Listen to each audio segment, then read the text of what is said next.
Langit Arizona siang itu terasa terlalu terang untuk menyambut seorang anak yang kelak hidupnya dipenuhi bayang-bayang. 20 Maret 1976, Chester Charles Bennington terlahir dengan tubuh kecil dan mata yang terlalu jujur, mata yang seakan tahu bahwa dunia tak selalu ramah bagi jiwa-jiwa lembut. Bab I, luka yang tidak pernah minta diundang. Chester tumbuh di antara retakan rumah tangga yang perlahan runtuh. Ayahnya sibuk bekerja, ibunya tenggelam dalam luka sendiri. Ketika perceraian akhirnya tiba, Chester masih anak kecil, namun rasa hancurnya begitu dewasa. Sejak saat itu, ia belajar bahwa sunyi adalah teman yang paling setia, sekaligus paling kejam. Di sekolah, tubuh kurusnya menjadi sasaran ejekan. Di rumah, ia memeluk dirinya sendiri sambil bertanya mengapa dunia begitu mudah melukai. Trauma, kesepian, dan rasa tak dianggap mulai membangun sangkar tak terlihat. Chester tidak pernah memintanya, namun di dalam sangkar itulah sebuah suara perlahan terbentuk. Suara yang kelak menggema hingga ke ujung dunia. Bab He, suara yang memecahkan kegelapan.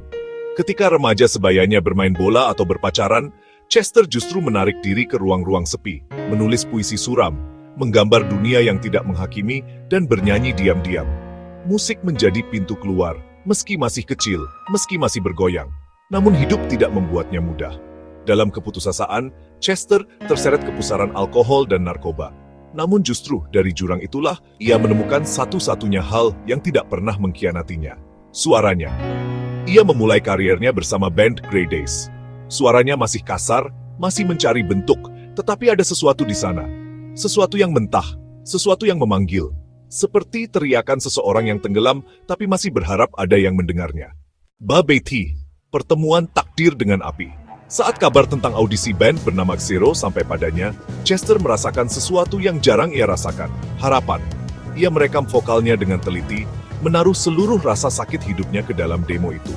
Ketika ia mengirimkannya, ia tidak menunggu pujian, ia hanya menunggu kesempatan. Dan ketika telepon itu akhirnya berdering, hidupnya berubah. Ia datang ke California dengan pakaian seadanya, namun membawa sesuatu yang lebih berharga dari apapun. Kehilangan, luka, dan suara yang lahir dari keduanya. Band itu berubah nama menjadi Linkin Park. Dan Chester, si anak rapuh dari Arizona, menjadi jantungnya. Bab Ifath, ketika teriakan mengubah dunia. Tahun 2000, dunia musik belum siap dengan badai yang datang. Hybrid theory meledak seperti meteor, membakar segala batasan antara rock, rap, dan elektronik. Chester bukan hanya bernyanyi, ia memutuskan urat-urat yang menahan emosinya dan melepaskan semuanya. Paper Cut, seperti bisikan dari seseorang yang melawan pikirannya sendiri. Crawling, sebuah pengakuan paling jujur tentang rasa tidak berdaya. In the end, lagu yang membuat dunia mengerti bahwa kadang sekeras apapun kita mencoba, semuanya tetap runtuh. Suara Chester tidak hanya terdengar, ia terasa, ia mengguncang dinding-dinding dalam diri para pendengar, menjatuhkan air mata yang selama ini tak pernah berani jatuh. Ia adalah badai. Ia adalah pelarian. Ia adalah bahasa yang dipahami oleh jiwa-jiwa yang terluka. Bapifaf, kejayaan dan bayang-bayang, kesuksesan terus datang. Meteora, Minutes to Midnight, A Thousand Suns, dan seterusnya. Tetapi dalam diam, Chester terus berperang dengan dirinya sendiri. Di atas panggung, ia tampak tak terkalahkan. Di balik panggung, ia memandang cermin dan melihat anak kecil yang dulu pernah sendirian, yang traumanya belum pernah benar-benar sembuh. Ia pernah berkata, rasanya seperti berada dalam ruangan yang penuh orang, tapi tetap merasa sendirian. Ia mencoba sembuh. Ia mencoba bahagia. Ia mencintai anak-anaknya, mencintai musiknya, dan mencintai hidup dengan caranya sendiri. Namun depresi adalah musuh yang tidak terlihat, dan itu seringkali membuat perang terasa mustahil dimenangkan. Bapesis, hari ketika dunia terdiam 20 Juli 2011. Kabar itu datang seperti petir tanpa hujan. Orang-orang menolak percaya, penggemar menangis, musisi diam, dunia berhenti. Chester Bennington ditemukan telah tiada. Hajj Atu, 19 Juli 2011. Pada hari sebelum kematiannya, Chester terlihat menjalani aktivitas secara normal dan tampak ceria menurut keluarganya. Ia menghabiskan waktu bersama keluarganya di rumah. Mereka sempat berenang dan bermain bersama anak-anaknya. Istrinya, Talinda Bennington, menyatakan Chester tampak bahagia, bahkan tidak menunjukkan tanda-tanda sedang berjuang pada hari itu. Malam hari, Chester terlihat tertawa, bercanda, dan bersikap hangat. Talinda kemudian mengatakan bahwa ia tidak mencurigai sesuatu yang salah. Chester tampak seperti sedang dalam masa pemulihan. Malam hari, 15 Juli 2013. Chester tidur seperti biasa di rumahnya di Palos Verdes Estates, California.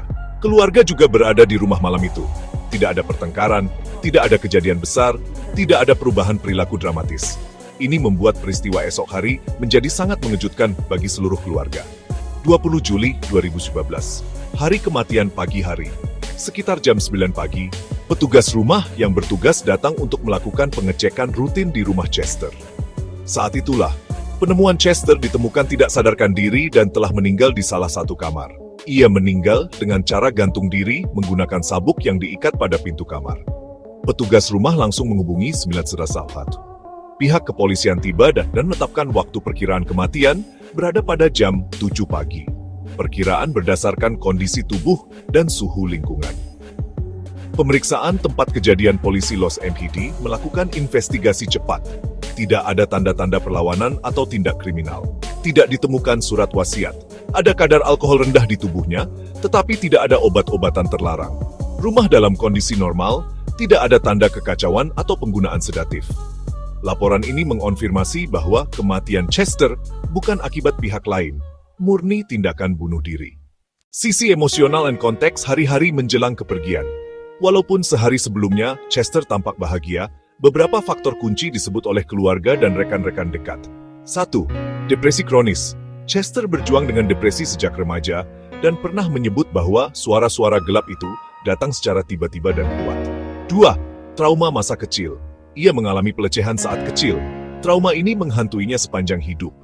3. Tekanan emosional setelah kematian Chris Cornell. Chris Cornell, sahabat dekat Chester, meninggal bunuh diri pada 14 Mei 2017. Chester sangat terpukul. 20 Juli, hari Chester meninggal, adalah hari ulang tahun Cornell. Banyak orang terdekat percaya ini menjadi pemicu emosional yang sangat besar. 4. Tanda-tanda ketenangan mendadak. Orang dengan depresi berat kadang terlihat membaik sebelum mengambil keputusan fatal, karena mereka sudah menentukan pilihan. Hal ini sesuai dengan cerita Talinda. Chester memang terlihat baik-baik saja. Setelah kepergiannya keluarga, bandmate, dan fans seluruh dunia terpukul. Mike Shinoda menyebut kabar itu sebagai shock total. Tur Linkin Park langsung dibatalkan.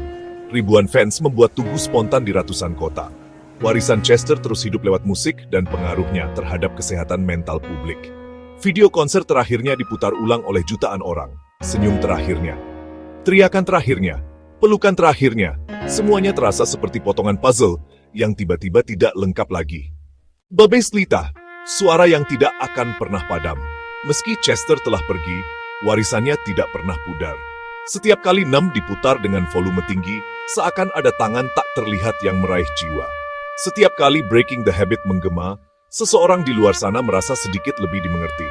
Setiap kali One More Light dinyanyikan, ribuan hati teringat bahwa setiap hidup berharga, bahkan jika dunia tidak menyadarinya. Chester tidak mati dalam senyap, ia meninggalkan gema. Dan gema itu akan bertahan selama ada seseorang yang pernah merasa sakit, lalu menemukan kekuatan dalam suaranya. Epilog Chester Bennington adalah bukti bahwa dari luka terdalam bisa lahir cahaya yang paling terang. Bahwa seseorang yang berjuang sendirian dapat menyentuh jutaan hati. Bahwa meski hidup penuh kegelapan, suara yang jujur bisa menjadi lentera. Dan bagi dunia, ia akan selalu menjadi itu. Lentera yang lahir dari kegelapan dan bersinar bahkan setelah padam.